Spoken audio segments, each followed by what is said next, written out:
Okay, APUSH students, now today we are going to look, we're going to learn about the Gilded Age labor movement. Okay, so we're going to talk about the rise of the labor movement and various examples of let's kind of get into our objectives here. Number one, we want to explain the causes of the growth of the labor movement during the Gilded Age. Analyze the impact of labor strikes on the United States and how the government responded to these strikes. And evaluate the effectiveness of labor unions during the Gilded Age. To what extent were they effective? Okay, organizations of. And so going into this, first let's look at essentially the conditions that the workers in the Second Industrial Revolution, what they had to deal with. They were often, the conditions were very difficult. Low-skilled jobs made workers expendable because of how abundant cheap labor was. And so in a nutshell, what we've got is because of automation and technology increase, machines were rapidly replacing workers. 2, working conditions were often very dangerous, dismal, and impersonal. 3, the use of child labor was rampant throughout most industries, and not just the industries, but also in the agricultural sectors as well. 4, manufacturing was done by low-skilled labor who worked for very, very cheap wages. They worked for what we call starvation wages. Okay. And there was very little job security. Number 5 would be there would be very little job security, where the bosses could just simply hire and fire at will. And so ultimately, during the Gilded Age, what we find is that as we see the increase of industrialization and the success of industrialization, we're going to see labor will unite to combat the management, the capitalists. And so let's first of all, let's look at some of the tools that management and labor will use when fighting the workers, and then we'll look at the tools of labor, the tools that labor used to fight back against the bosses. Now, ultimately, I think before we move on, I think an important ideal is for us to understand is that the conflict between the bosses and the workers, that's an ongoing conflict in American history. Okay, it's an ongoing conflict. As long as we've had bosses, there's always been kind of a built-in rivalry between management and those that did the labor. So, first of all, let's look at some of the tools. Obviously, one of the most effective tools that workers used to demand better working conditions, safer working conditions, shorter hours, greater pay, end to child labor, more job security, and benefits were strikes. Okay, were strikes. That was, I think we want to identify that. In addition, they carried out boycotts. They organized sympathy demonstrations, informational picketing, where they would make signs and picket in front of their jobs, in front of their factories and the places of business where they work, to inform the public of whatever abuse or whatever it is that they're pushing for. Another very effective tool would be the closed shop, and we'll address that here in a second. But and like I said, organized strikes and wildcat strikes. And the bosses, on the other hand, some of the tools they used against labor is that during strikes, they would just simply fire the strikers and replace them. And those replacement workers were called scabs. Okay?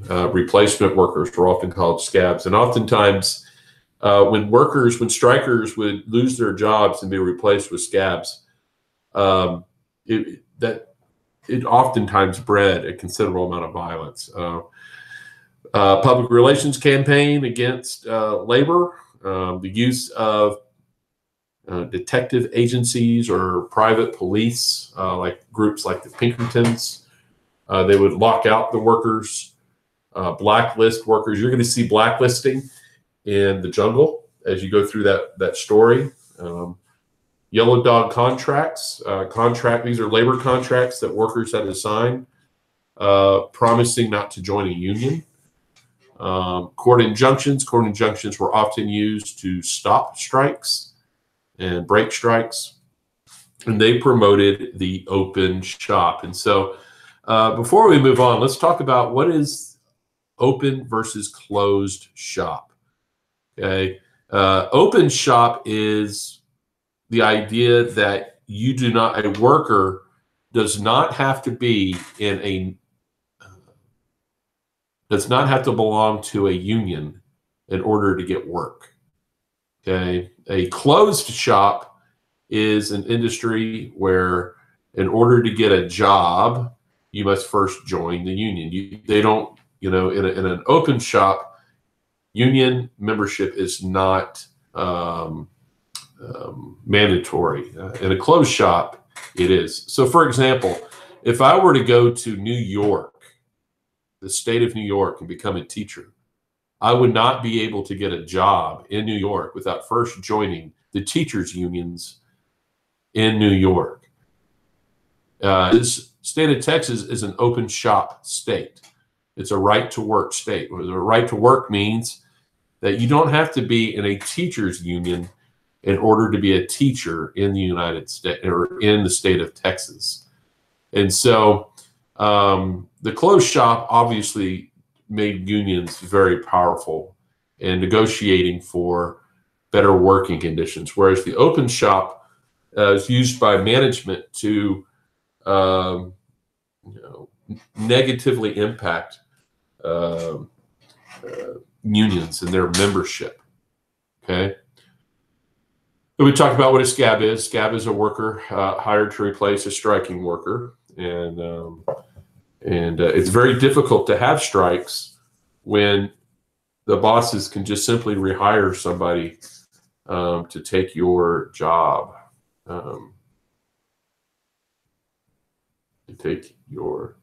So anyway, so looking at this, we're going to look at various unions and what you're going to need to be able to do for my class is you're going to have to be able to compare and contrast these unions. But before we do that, I just want to mention a few things here.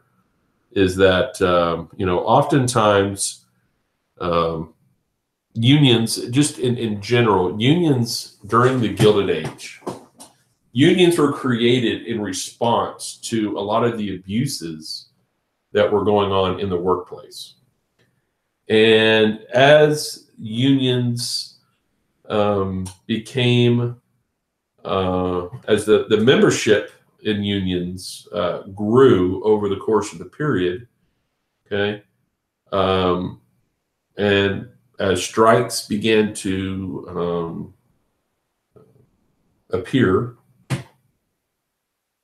the public often grew tired of the strikes, and they became very unsympathetic with the demands of the workers. You see, the thing about it is the unions during the Gilded Age had a very nasty reputation for being very violent. And unions had a very nasty reputation for being socialistic, for promoting socialism. So naturally, American people, by and large, saw unions as undemocratic and a threat to the free market system.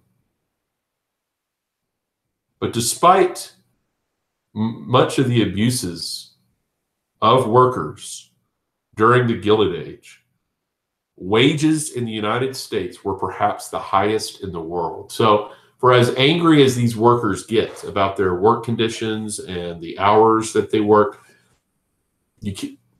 one reality is that the American worker had among the highest wages in the entire world.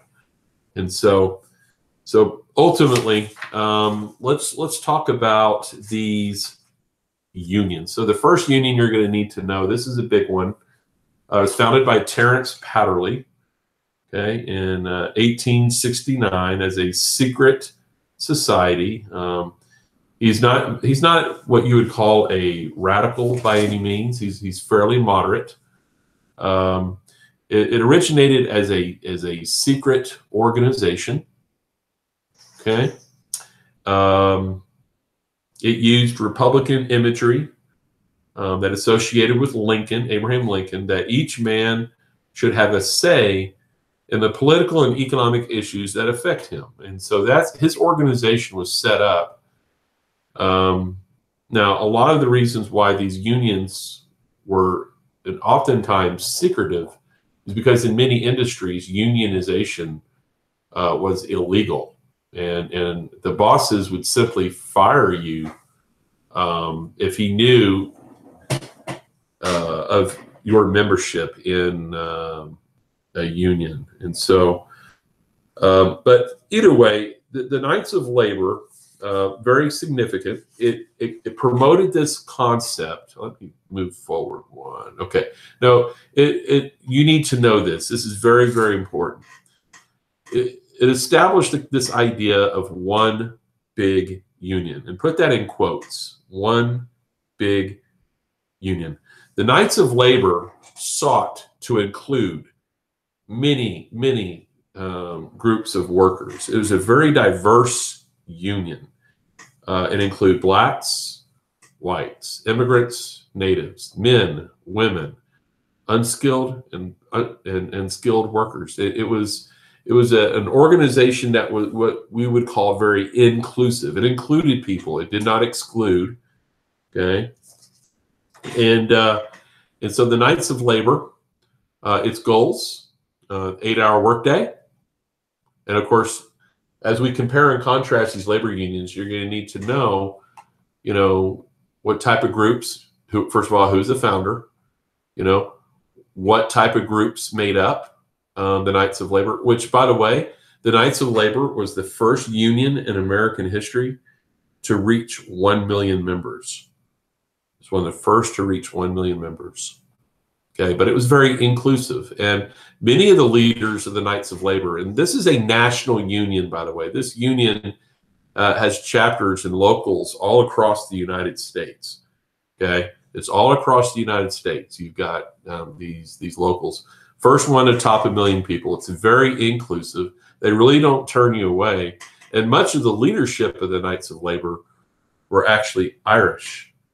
Okay, and this idea of an industrial union like the Knights of Labor was really, they were way ahead of their time.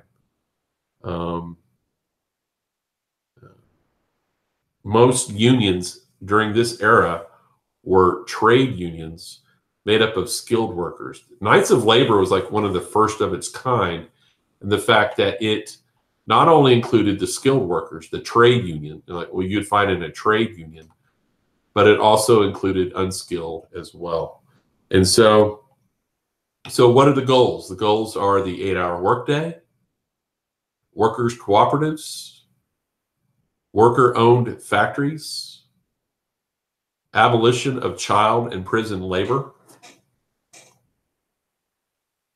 increased circulation of greenbacks, that's the dollar, by putting more money into circulation, that causes inflation. And inflation causes wages to go up. So you're going to see this issue in the Gilded Age, that working men and women, whether they be industrial workers or farmers, they want to see the government print more money. The more money there is in circulation, the less valuable it is, and it creates a condition called inflation. Inflation naturally causes wages to go up. This is how they want to get their wages up, okay? Equal pay for men and women. Can you imagine that? Gender equity in pay? Gender equity in pay. It's not a new issue. Safety codes in the workplace. Prohibition of contract foreign labor. The abolition of the national bank. So I think really the big ones we want to look for are the four that are in red. Okay, those are the big four demands they had. Okay, and it united a lot of workers in many different industries. Those are the big four, and they were very successful. Like I said, in their peak, they reached, like I said, they were the first to top at a million.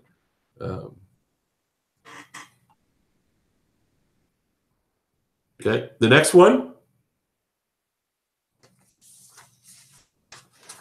The American Federation of Labor. Okay, American Federation of Labor. Now, this one's a little bit different. The founder is Samuel Gompers. You need to know him.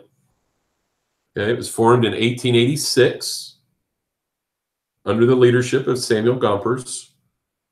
It consisted of an association of self-governing national unions with the AFL unifying the overall organization. So really, what the AFL is actually made up of hundreds and hundreds of smaller unions that have united into one giant organization.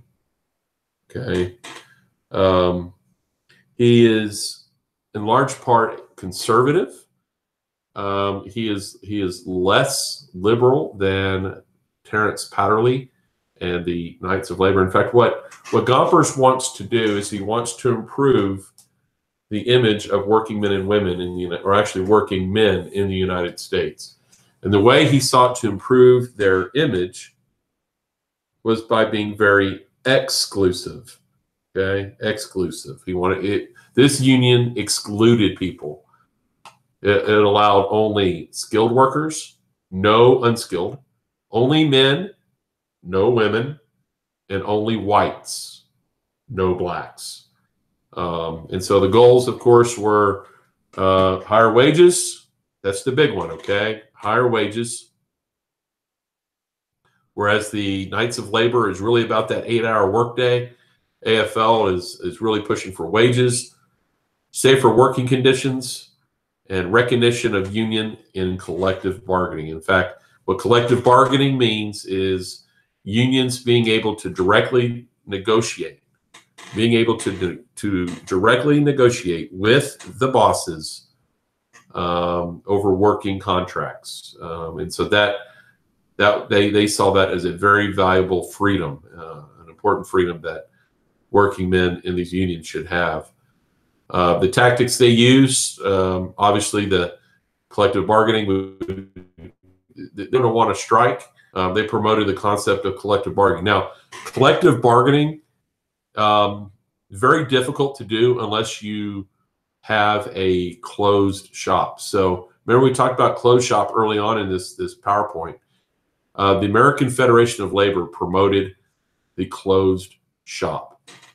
Because once you have a closed shop, then now you're really putting the bosses in a pinch, and they have no choice but to negotiate with the workers because these are skilled workers. Okay, they're not a dime a dozen. I mean, they have really important technical skills, and they band together and say, all for one, one for all, and if you're not going to hire one of us, then you're not going to hire any of us. And so the closed shop was very important in really getting the collective bargaining demand. They would often engage in walkouts and boycotts. And now the AFL would help the workers. Like I said, they catered to the skilled worker. They represented workers in matters of national legislation. Was very active in state capitals and in Washington, D.C., walking the halls of Congress, lobbying politicians. So they were very active politically, still are. Maintain a national strike fund. So they AFL actually becomes one of the most influential unions in the United States, in large part because when they went on strike, cash, money that they had, when you join a union, workers have to pay dues. Okay, they have to pay dues in order to belong to a union. You got to pay monthly dues, and oftentimes they're deducted, or they're taken from the paychecks. I know they are today, and a portion of their money, a portion of their paychecks goes into a fund, and so when you are on strike, the union is still going to provide financial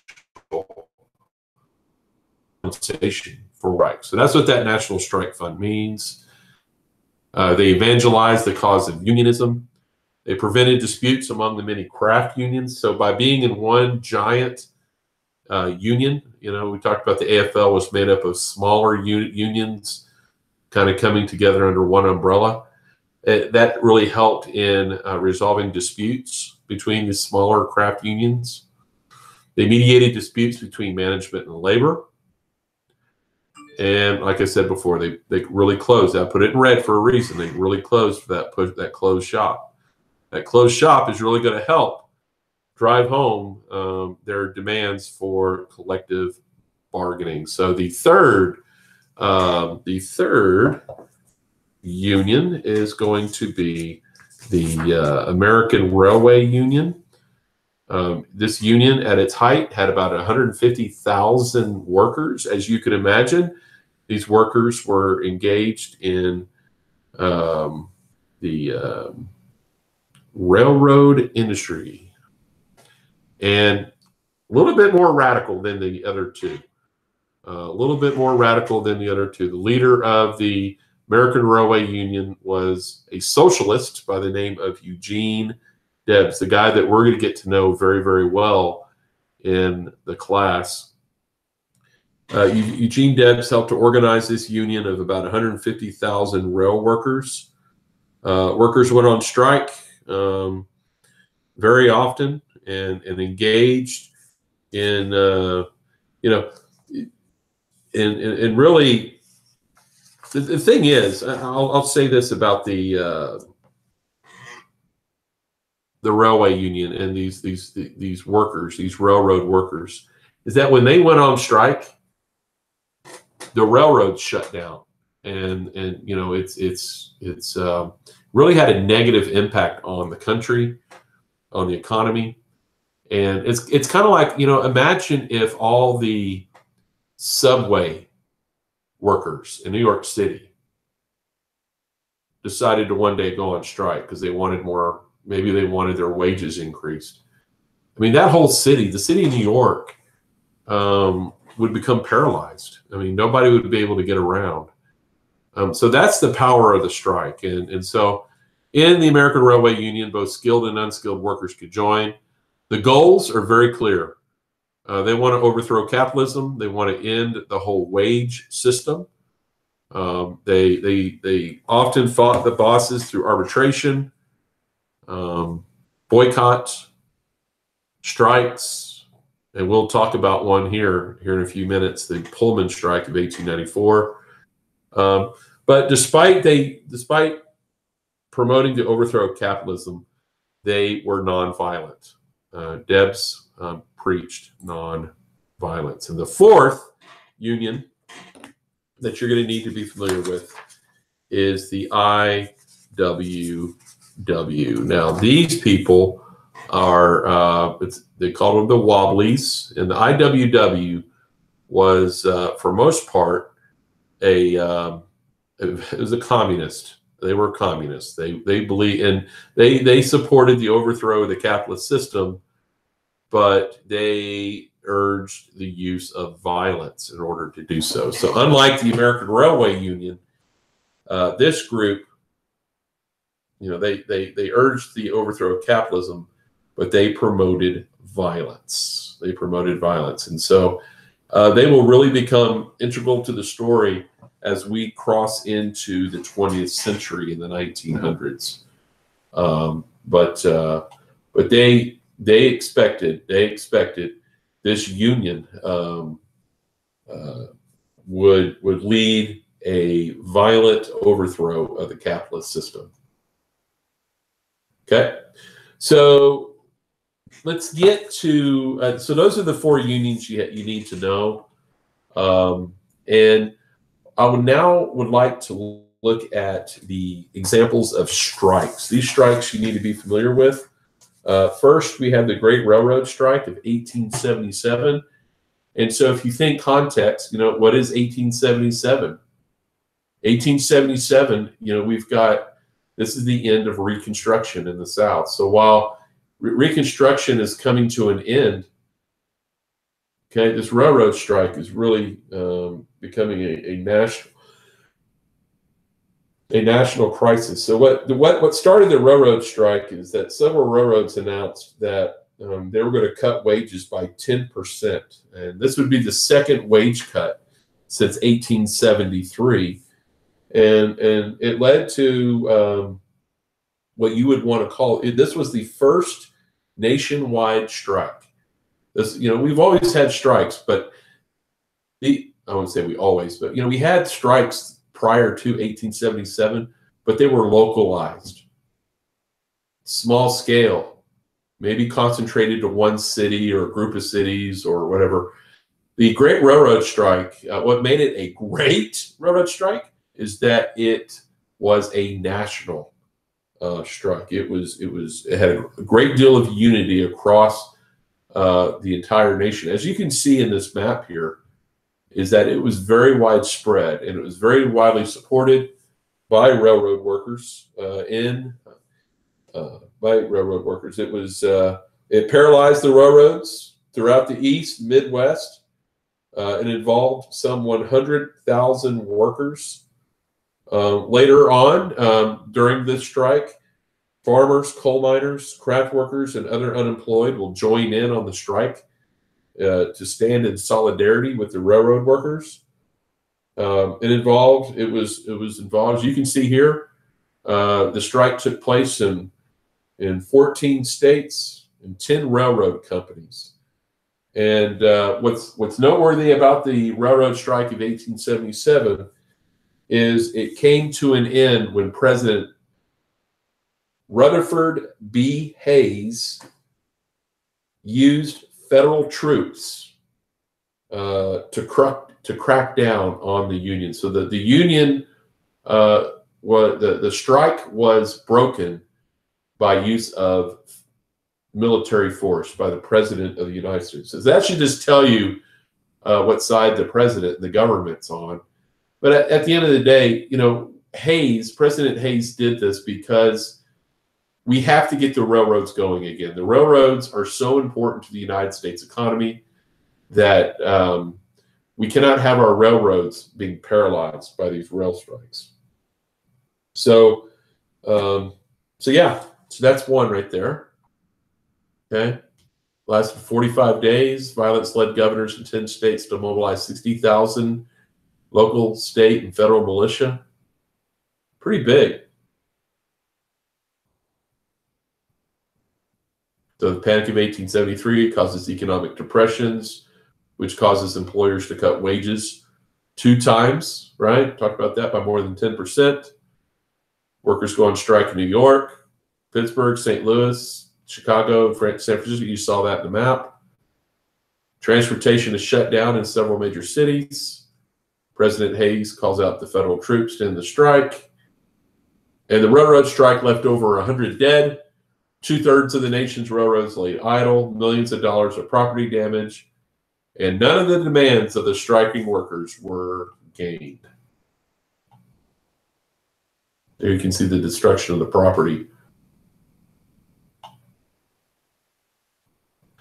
Next, the next labor union, the labor dispute is the Haymarket Square riot. Also, it's in 1886. 1886. It will lead to the demise. The Knights of Labor. This is what's going to kill off the Knights of Labor. Okay. In May of 1886. It's all part of what historians call the Great Upheaval. In 1886 alone, there were over 1,400 strikes involving 500,000 workers. And of course, this part of this is the Haymarket Square riot, which takes place in Chicago.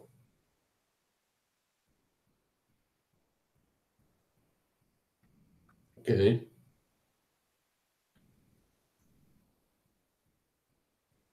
All right, good.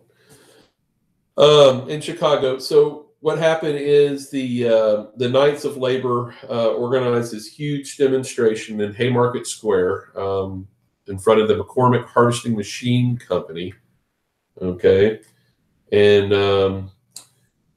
there to regulate the strike, you had Chicago's finest. The police were there, and in the middle of this protest, a dynamite bomb was thrown in the crowd, which killed 8 policemen. 60 officers were injured, and 8 civilians were killed, 40 wounded, and it led to and the causes. This is what you need to know. Okay, this is very important. The person who threw the bomb was an anarchist. Wasn't even a member of the union. Okay, so you got to understand that while labor unions in the country were growing, so was Americans' fear of socialism. Socialism is rising in the United States, and so Americans equated the Haymarket Square bombing with the labor unions, which it really wasn't the labor unions. It was these anarchists and socialists who infiltrated these unions in order to bring mayhem and violence to society. That's what anarchists seek to do. But the Haymarket Square riot created what we call the first full-blown Red Scare. Okay, the Red Scare is this fear of communism, fear of socialism, and it lasted for over 2 months. And by the end of this, the Knights of Labor saw its membership decline significantly. By the 1890s, this union that had over 1 million people, by the 1890s, the Knights of Labor, their numbers will dwindle to less than 100,000 members. Okay, essentially, the long story short, the Haymarket Square riot absolutely destroyed the Knights of Labor, and the Knights of Labor was linked to anarchism and this growing movement towards socialism. So workers nationwide in May, so go through it. Organized a one-day strike, pushing for an 8-hour workday. Workers and police clashed at the McCormick Reaper Works in Chicago, resulting in the death of strikers. A group of anarchists hold a meeting to protest the violence. Police try to disperse the meeting. A bomb is thrown. The public is outraged. And because of that outrage, the Knights of Labor comes crashing down.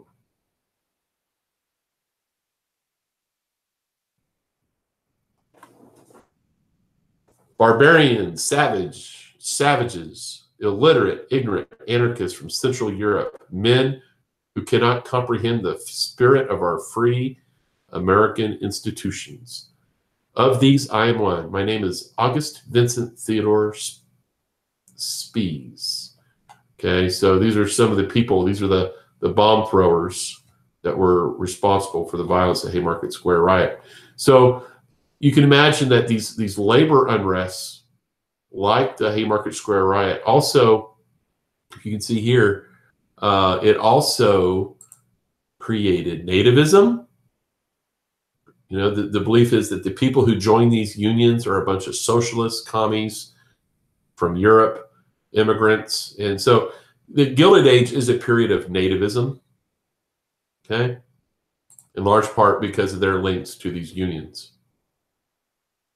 Okay. The three guilty conspirators of the Haymarket Square riot were hanged in November. The fourth guy committed suicide in a cell the day before. And the final three were pardoned by the governor. So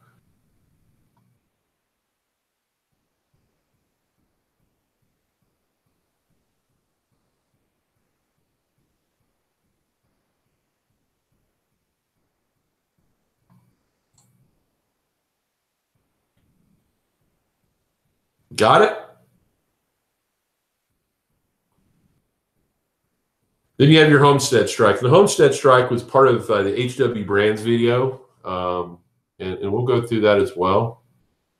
Who's involved? The workers at Carnegie Steel Homestead Plant, Obligated Association of Iron and Steel Workers Union versus Carnegie and Henry Frick, but mostly Henry Frick. As we know, Carnegie was out of the country and left Henry Frick behind to run the factory. And we talk about, you know, when you HW Brands video, you know about the Pinkertons and everything. So what are the issues? There's been a wage cut. You know, there's demands that the unions disband.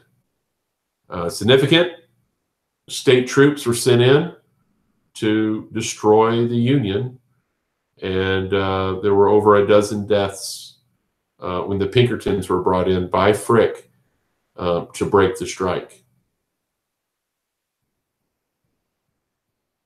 It's a pretty good look at what it looks like there.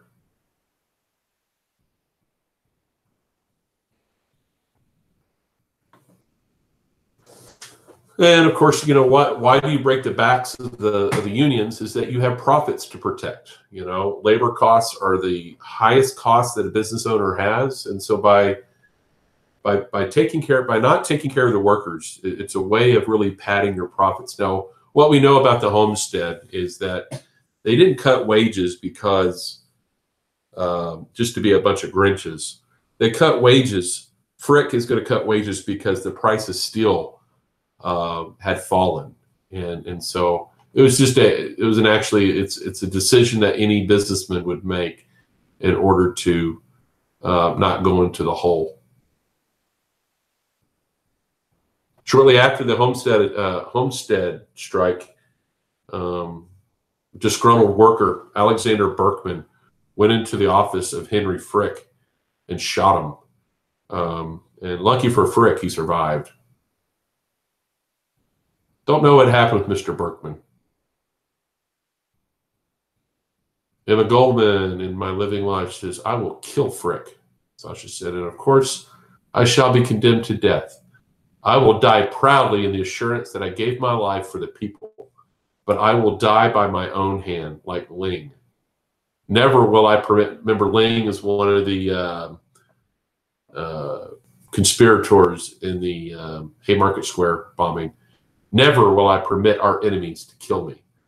I hung on his lips. His clarity, his calmness and force, the sacred fire of his ideal enthralled me, held me spellbound. Turning to me, voice, I was the born speaker, the propagandist, he said. I could do a great deal for his act. I could articulate its meaning to the workers. I could explain that he had no personal grievance against Frick. Frick was no less to him than anyone else. Frick was a symbol of wealth and power, of the injustice and wrong of the capitalistic class, as well as personally responsible for the shedding of the workers' blood. Sasha's act would be directed against Frick, not as a man, but as an enemy of labor.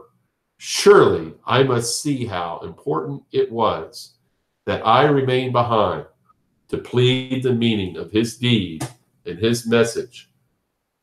We probably could have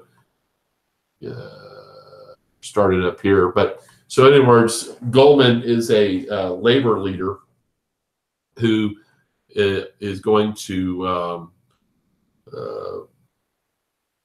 rail against Frick after the assassination attempt, and to support the act of Sasha, who attempted to kill him. So then you got the Pullman strike. The Pullman strike, who's it? Okay, it's the workers at the Pullman company. The Pullman, it's a company that makes railroad cars. Okay, they make railroad cars, and this is going to involve Eugene Debs and the American Railway Union versus the management of the company and President Cleveland. What are the issues? Well, predictable, right? The company cut wages, fired workers during the 1893 Depression. After the Depression, rehired workers, but did not raise wages. And it's the last of the great strikes. The president enforces the first court injunction against union and to imprison Eugene Debs, and he sends in federal troops. So the Supreme Court actually is going to rule. It's called In Re Debs. They'll be part of we are going to do a jigsaw on these court cases, and it was actually a court order by the Supreme Court to end the union, to end the strike, and the president enforced that court order with federal troops. And remember, Eugene Debs was a man of violence, so he attempted to keep it that way. And so in Pullman, Illinois, Pullman was what we call a company town. And the company town means is that the company owned everything. It owned the theater, it owned the hotel, it owned obviously the works and the hammer and the shops and where the railroad cars were built. But they owned the church, they owned the homes, they owned the schools, they owned the entire town. And workers believed that for example, the company created and built a town for its workers to live in is really not equipped for. It had a lot of shortcomings. That's what it looks like. It's the company town. The company actually built the town for the workers to live in, and oftentimes did not provide good services. That's what I meant to say. The services that were acceptable to the workers. This looked like, right? That's what people traveled in. That's what the strike revolved around.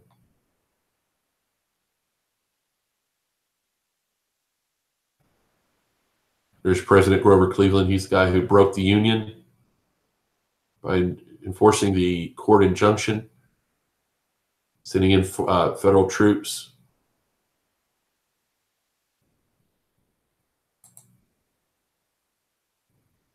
So if it takes the entire Army and Navy to deliver a postal card in Chicago, that card will be delivered. And so, again, it's one of those things where, when the railroads are paralyzed, when the railroads are disrupted, it really impacts the entire country, And here he's talking about the mail service.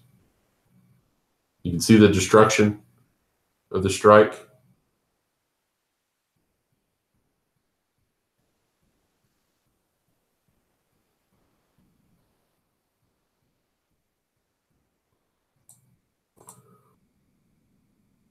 So strikes resulted in violence, which thereby cost unions public support. People didn't support unions because of the violent nature of the strikes. The Sherman Antitrust Act of 1890, which H.W. Brand says was directed at Rockefeller, was ultimately used to crush unions. If you read a section of the law, it says every contract combination in the form of a trust or otherwise, or in conspiracy, in restraint of trade or commerce among several states or with foreign nations, is thereby declared illegal. Unions are organizations. It's a combination. Okay. Unions are technically trusts because they monopolize. They monopolize workers. They monopolize labor. You know, since we talked about the clothes shop, and so they are, technically monopolistic. Unions are, and therefore the politicians use the Sherman Antitrust Act not necessarily to go after Rockefeller, but more importantly to go after unions.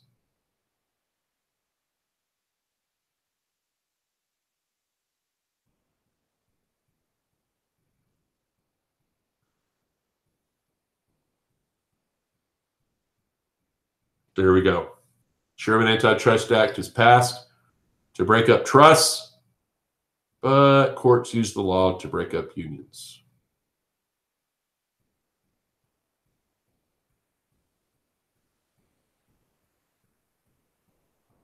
Here's a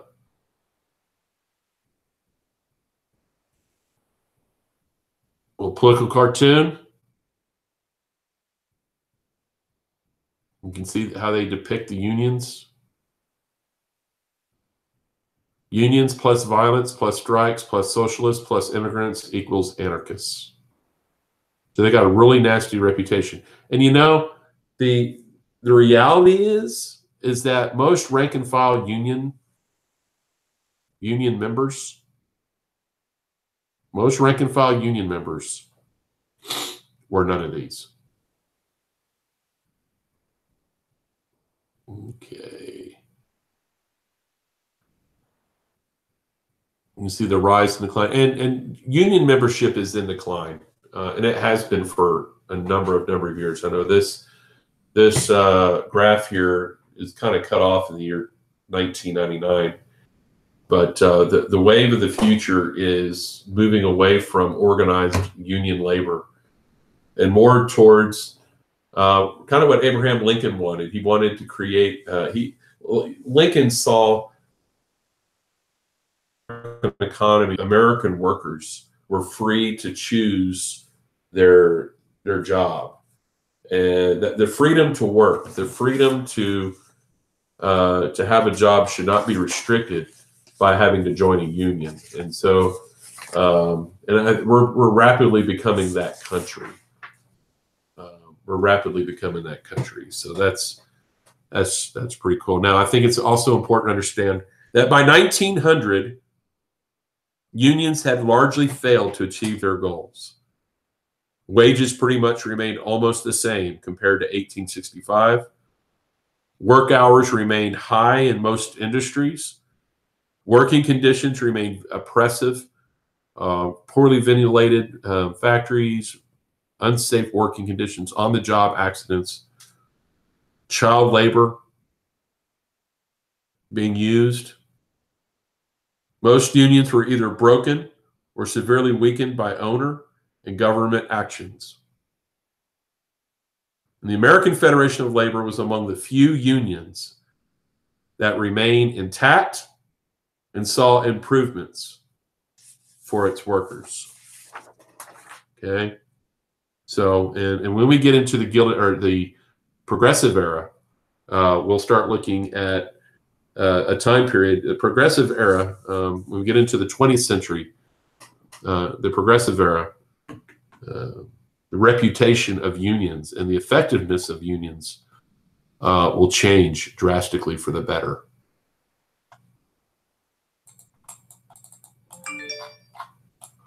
Okay, so I think this is the last one. It is. So, okay, well, thanks, guys, and we will see you later.